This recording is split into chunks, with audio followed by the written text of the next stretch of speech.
Hello guys, welcome back to my YouTube channel Babita Chemistry Classes.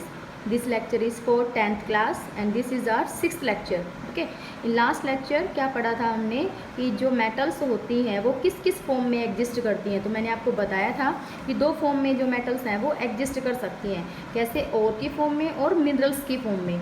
लेकिन जो ores होते हैं वहाँ से हम मेटल को बहुत ही सिंपल मेथड्स के द्वारा निकाल सकते हैं, मतलब उनको प्यूरीफाई कर सकते हैं, एक्सट्रैक्ट कर सकते हैं। क्योंकि जो मेटल्स हम यूज़ करते हैं वो एज इट इज़ कहीं भी पड़ी नहीं होती कि उसको उठाया और उसको यूज़ कर लिया, कि कहीं यूटेंसिल्स बनाने में या फिर कहीं किसी भी चीज़ में यूज़ कर लिया जाए एज इट इज़।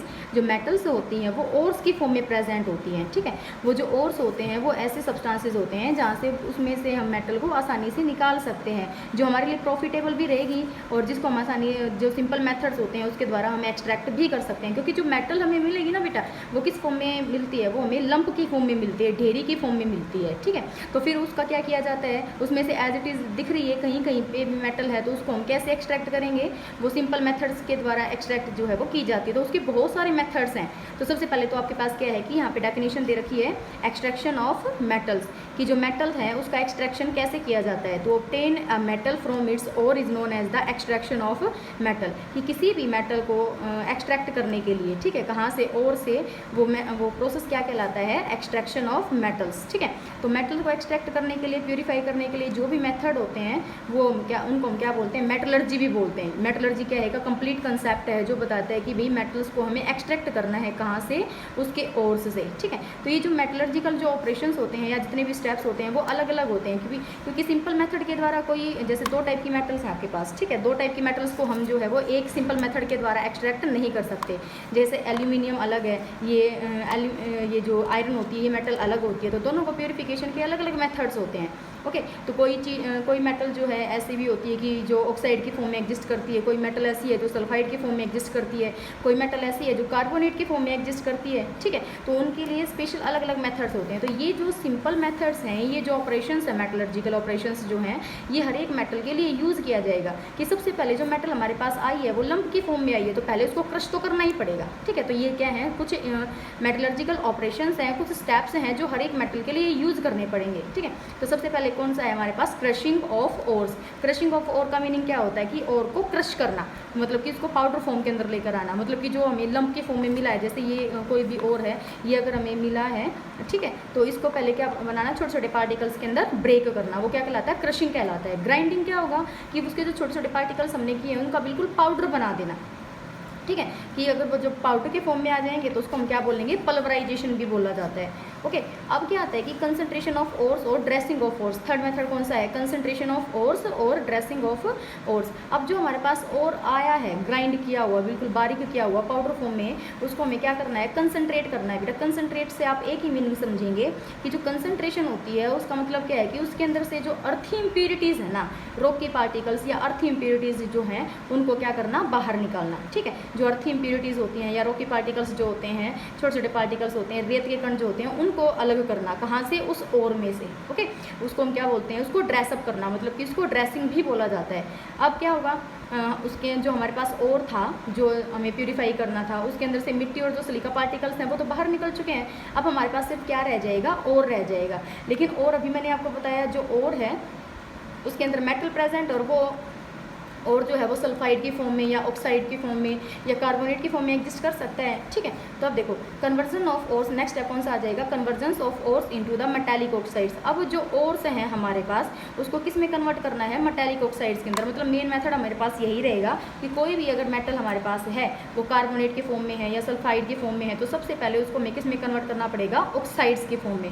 हमें क्या बनाने पड़ेंगे, मेटालिक ऑक्साइड्स बनाने पड़ेंगे, ठीक है। अगर हमारे पास मेटालिक ऑक्साइड्स बन जाते हैं तो फिर मेटालिक ऑक्साइड से ऑक्सीजन हटाना आसान हो जाएगा, हमारे पास सिर्फ क्या रह जाएगी बेटा, मेटल रह जाती है, ठीक है। तो नेक्स्ट मेथड कौन सा आ जाएगा फिर, extraction of metals from their metallic oxides. कि मान लिया जाएगी अगर हमारे पास जो एल्यूमिना है या फिर कैल्शियम कार्बोनेट है, ओके।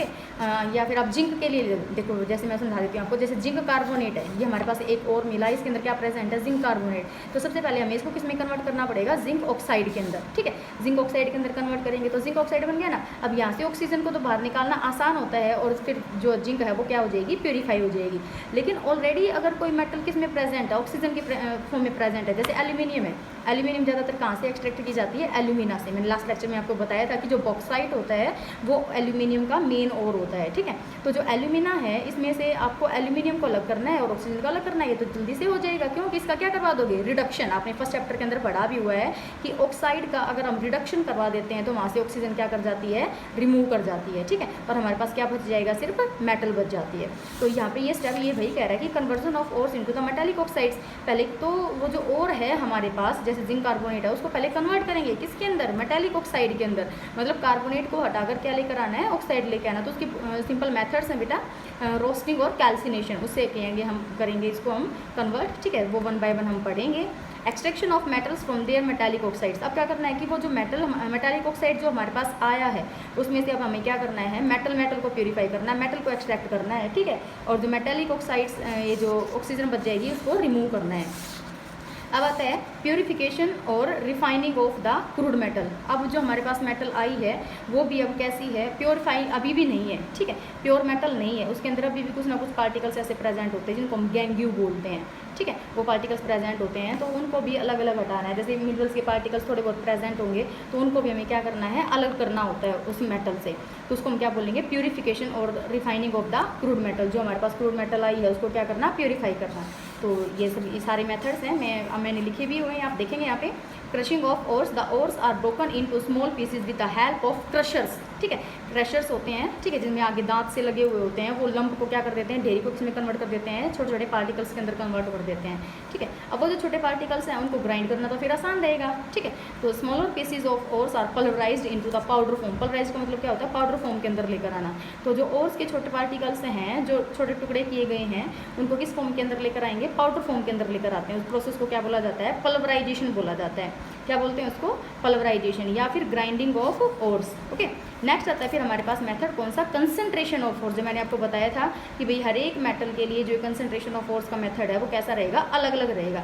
तो कंसंट्रेशन ऑफ ओर्स के अंदर क्या होता है, the process of removal of unwanted impurities, ठीक है। अनवांटेड जिनकी हमें ज़रूरत नहीं है, मतलब ओर के अंदर उन इम्प्योरिटीज़ को नहीं होना चाहिए, like sand, silica, Rocky particles, ठीक है। तो उनको अलग कर देना ओर से, वो क्या कहलाता है, कंसंट्रेशन ऑफ ओर्स। या फिर ओर ड्रेसिंग, ओर की हमने क्या कर दी, ड्रेसिंग कर दी, मतलब कि धूल मिट्टी को हटा दिया वहाँ से, ठीक है। तो there are so many methods of ore dressing. तो कौन कौन से मेथड्स होते हैं कि हमारे पास ओर ड्रेसिंग के, there are so many methods of the concentration of ores. बहुत सारे मेथड्स हैं जो हर एक मेटल के लिए अलग अलग यूज़ किए जाते हैं। तो सबसे पहले आता है हैंड पिकिंग, ठीक है। कुछ सब्सटेंस ऐसे होते हैं, कुछ ओर्स ऐसे होते हैं जिसमें मेटल अलग से होती है, तो उसको हाथ से उठाकर अलग कर दिया जाता है, उसको हम क्या बोलते हैं, हैंड पिकिंग बोलते हैं। हाइड्रोलिक वॉशिंग, इसके नाम से ही डिफाइन है, हाइड्रो मतलब वाटर, ठीक है। तो हाई प्रेशर से क्या है, पानी दिया जाता है उसके ऊपर, पाउडर फॉर्म के ऊपर, जो पाउडर्ड ओर है हमारे पास, ठीक है। उसके अंदर क्या होता है कि हाई पावर से, मतलब कि हाई प्रेशर से पानी डालेंगे तो क्या होगा, जो इम्प्योरिटीज़ होती हैं वो हाई प्रेशर पानी के साथ बह जाती है और पीछे क्या रह जाते हैं, सिर्फ ओर के पार्टिकल्स रह जाते हैं। फिर आता है फ्रोथ फ्लोटेशन प्रोसेस। इसके आगे आप बेशक से इंपॉर्टेंट भी लिख सकते हैं, वेरी वेरी इंपॉर्टेंट, ओके। जो फ्रोथ फ्लोटेशन प्रोसेस होता है ये बहुत ही इंपॉर्टेंट है, +2 क्लास में फिर से आएगा। फ्रोथ फ्लोटेशन प्रोसेस जो होती है वो अलग अलग मेटल्स के लिए अलग अलग यूज़ की जाती है। इसके अंदर क्या होता है, ये किस पे काम करता है, किस बेस पे काम करता है। एक तो इसके लिए ये जो मेथड है वो सल्फाइड ओर्स के लिए ज़्यादा यूज़ किया जाता है, ठीक है। किसके लिए, सल्फाइड ओर्स, मतलब कि जैसे जिंक सल्फाइड है, सिल्वर सल्फाइड है, तो इन मेटल्स को प्योरीफाई करने के लिए हम यूज़ कर सकते हैं, ओके। इनको हम डिस्क्राइब करेंगे, अलग से पढ़ेंगे इनको। फिर आता है इलेक्ट्रोमैग्नेटिक सेपरेशन। इलेक्ट्रोमैग्नेटिक सेपरेशन का मतलब क्या होता है कि इसमें हम मैग्नेट का यूज़ करेंगे, क्या करने के लिए, इम्प्योरिटीज़ को सेपरेट करने के लिए। तो मैग्नेट का यूज़ कर रहे हैं तो इसमें से क्या होगा कि जो उसके पार्टिकल्स होंगे, आयरन के पार्टिकल्स होंगे, वो क्या कर जाएंगे, अलग हो जाते हैं, ठीक है। Next again most important that is leaching. Leaching जो है वो भी बहुत ज़्यादा इंपॉर्टेंट होती है और ये प्रीशियस मेटल्स के लिए यूज़ की जाती है, जैसे सिल्वर है, गोल्ड है, इनमें इनको प्यूरीफाई करने के लिए हम किसका यूज़ करते हैं, लीचिंग प्रोसेस का यूज़ करते हैं, ठीक है। वैसे तो मैंने बताया था आपको कि जो सिल्वर, गोल्ड, प्लैटिनम है वो ज़्यादा से ज़्यादा किस फॉर्म में नहीं पाई जाती, वो सिंपल फ्री फॉर्म के अंदर एग्जिस्ट करते हैं, लेकिन फिर भी उनमें कुछ ना कुछ तो और प्रेजेंट होते ही हैं, ठीक है, कुछ ना कुछ इम्प्योरिटीज़ तो प्रेजेंट होते ही हैं। तो उनको अलग करने के लिए हम किस मेथड का यूज़ करते हैं, लीचिंग मेथड का यूज़ करते हैं। और लीचिंग भी मेनली किसके लिए की जाती है, एल्यूमिनियम के लिए भी, सिल्वर के लिए भी और गोल्ड के लिए भी की जाती है। ठीक है, तो इस लेक्चर के अंदर इतना ही था। नेक्स्ट पढ़ेंगे हम ये जो मेथड्स हैं इनको हमें क्या करना है, डिटेल में पढ़ना है, वो हम पढ़ेंगे नेक्स्ट लेक्चर के अंदर। अगर वीडियो पसंद आई हो तो वीडियो को शेयर कीजिए, लाइक कीजिए, कमेंट कीजिए। Thank you.